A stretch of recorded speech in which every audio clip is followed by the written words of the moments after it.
Привет, друзья! Имя самой обаятельной и привлекательной актрисы Ирины Муравьевой навсегда вписано в золотой фонд кино. Прекрасная артистка по сей день остается прекрасной. Примечательно, что свои роли она исполняет по максимуму, а в жизни это скромная простая женщина, хороший семьянин и гостеприимная дама.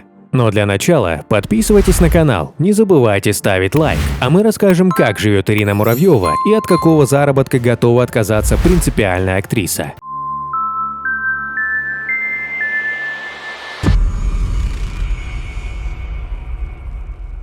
Родилась Ирина Муравьева 8 февраля 1949 года в Москве в семье военного инженера Вадима Муравьева и бывшей военнопленной Лидии.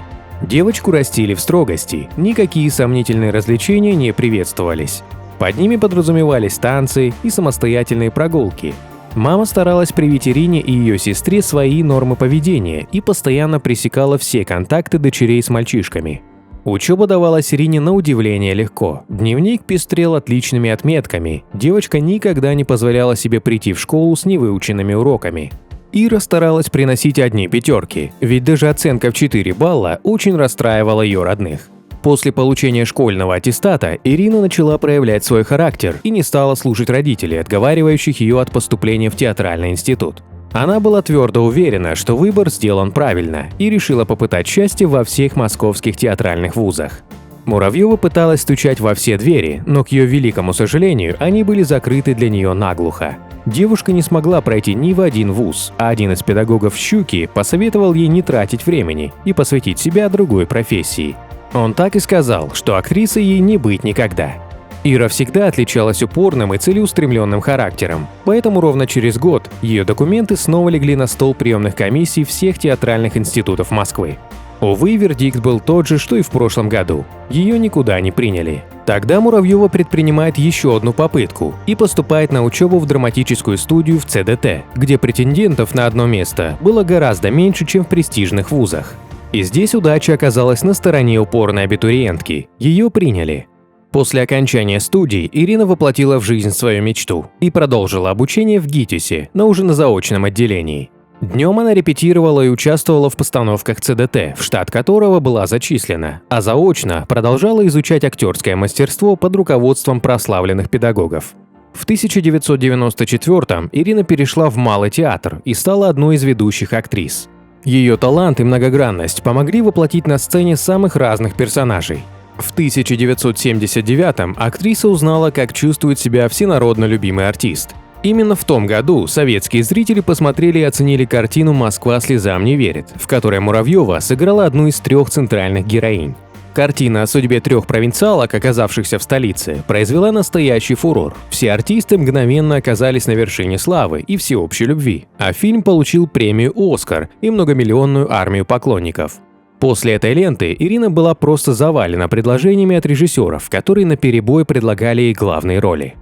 В 1981-м актрису пригласила Татьяна Лиознова и предложила ей роль в картине «Карнавал». Ее героиня Нина Соломатина приехала в Москву, чтобы стать артисткой. Ирина увидела в Нине саму себя много лет назад и дала согласие на съемки. Соломатиной по сценарию было всего 18, но 32-летняя актриса смотрелась в этом образе очень органично и естественно. В 80-х фильмография актрисы пополнилась картиной «Самая обаятельная и привлекательная», которая пользовалась просто оглушительным успехом. На ее показы было раскуплено 80 миллионов билетов.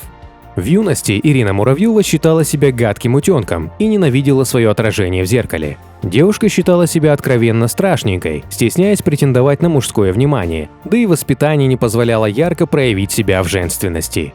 Своего единственного и неповторимого мужа Ирина Муравьева встретила в начале 70-х. Режиссер Леонид Эйдлин ставил несколько спектаклей в ЦДТ, где на тот момент работала Ирина. Вполне естественно, что, познакомившись на репетиции, между молодыми людьми завязались теплые отношения, которым было суждено перерасти в серьезное чувство и вылиться в брак. Режиссер не уставал повторять, что красота жены в лучистых глазах и большом добром сердце. Семья Ирины Муравьевой была образцовой и просуществовала более 40 лет, пока в 2014 году любимый муж актрисы не покинул этот мир. Со смертью Леонида актриса твердо решила, что на этом ее личная жизнь закончилась.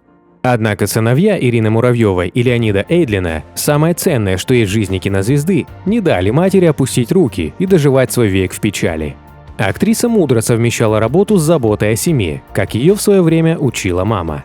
Сыновья Ирины Муравьевой выросли не в пыльном закулисье съемочных павильонов, а дома, окруженные вниманием и любовью. Женщина, не задумываясь, отказывалась от перспективных предложений и заманчивых гонораров в пользу детей. Она снималась исключительно в Москве, не позволяя себе надолго покидать близких. Дети Ирины Муравьевой имеют опыт киносъемок. Оба молодыми снялись в эпизодических ролях курьеров в ситкоме «С новым счастьем». Даниил, кроме юридического образования, получил еще и творческое в актерской студии во Франции. Мужчина продолжает сниматься до сих пор, но, видимо, звездная роль старшего сына Ирины Муравьевой еще впереди. Сын Евгений окончил ГИТИС по направлению продюсирования, пытался стать ресторатором, но бизнес успеха и финансового благосостояния не принес. Ирина Вадимовна – счастливая бабушка. Оба сына подарили женщине внуков – Ивана и Леонида. В них-то и есть новая, счастливая, переполненная чувствами и эмоциями личная жизнь звезды. Сейчас актриса мало снимается в кино, появляется лишь в паре постановок на театральных подмостках Малого театра, посвящая себя заботе о детях и внуках. Ирина Муравьева всегда стеснялась излишней публичности. Сегодня она почти не появляется на светских мероприятиях, не принимает предложения от кинематографистов, редко дает интервью и нашла спасение в вере. Квартира, в которой сегодня живет Ирина Муравьева, расположена на Кутузовском проспекте Москвы. Ирина Вадимовна с мужем получили эту квартиру в 1983 году. До этого, несколько лет после свадьбы, они ютились в коммуналке. Любимым помещением в доме Ирины является ее кухня, и совсем не хочется покидать это помещение. Двери, мебель, кухонный гарнитур выглядят просто потрясающе. Плитка кажется старинной, но в работе не уступает современной бытовой технике. В распоряжении артистки есть старинное пианино немецкого происхождения. В квартире есть где развернуться, а точнее тут хоть танцы можно устраивать. Из панорамных окон открывается прекрасный вид на Москву, и хозяйка может ежедневно любоваться столицей. Стоимость квартиры Ирины Муравьевой доподлинно неизвестна, но средняя цена трехкомнатных апартаментов на Кутузовском проспекте колеблется в районе 20 миллионов рублей. Как известно, многие звездные персоны в России неплохо зарабатывают, становясь героями выпусков рейтинговых телешоу на федеральных каналах. Хотя ведущие и редакторы передач тщательно скрывают, что некоторые герои их шоу получают солидные гонорары за участие в съемках, факт остается фактом, и он подтверждается комментариями лично некоторых героев телепередач. Правда, в то же время выясняется, что далеко не все знаменитости соглашаются выставлять свою личную жизнь на всеобщее обозрение, даже за очень хороший гонорар. К таковым относится и Ирина Муравьева. За участие в передаче Дмитрия Борисова ей предлагали целых 700 тысяч рублей, но редакторы получили от нее убедительный отказ. И пока Муравьева не собирается изменять своим принципам. Друзья, давайте пожелаем Ирине Муравьевой побольше прекрасных сценических работ, множество почитателей таланта и огромного авторитета в профессиональном сообществе. Долгих лет жизни вам, дорогая наша Ирина Вадимовна!